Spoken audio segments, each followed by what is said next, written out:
TAT pass ઉમેદવારો ભરતીના મુદ્દે આંદોલન ઉપર ઉતર્યા છે અને મોટા પ્રમાણમાં વિરોધ પ્રદર્શન થઈ રહ્યા છે, જેને લઈને હાલમાં ગુજરાત સરકાર પણ એક્શનમાં આવી ગઈ છે અને આ આંદોલન મોટા પ્રમાણમાં વિરોધ જોઈને ઝૂકી હોય તેવું દેખાઈ રહ્યું છે અને આવનારા સમયમાં આ જે ટાટ પાસ ઉમેદવારોની ભરતી કરાશે તેવું પણ કહેવામાં આવ્યું છે।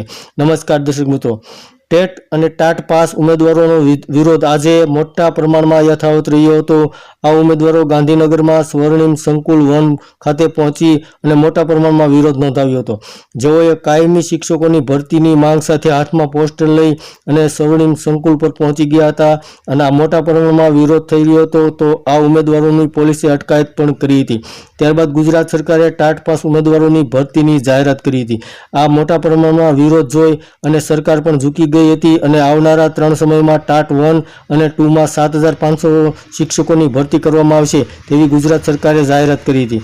તો રાજ્ય સરકારના પ્રવક્તા મંત્રી ઋષિકેશ પટેલે ટેટ કે ટાટ પરીક્ષા નોકરી આપવા માટે નહીં પરંતુ લાયકાત માટે પરીક્ષા છે એવું પણ જણાવ્યું હતું અને આવનારા સમયમાં 7500 શિક્ષકોની ભરતી કરવામાં આવશે, જે 3 મહિનામાં આ ભરતી કરવામાં આવશે તેવું પ્રવક્તાએ જણાવ્યું હતું। તો શિક્ષણ મંત્રી સહિત મુખ્યમંત્રીની અધ્યક્ષતામાં કેબિનેટ બેઠક મળી હતી, જેમાં આ નિર્ણય લેવામાં આવ્યો હતો।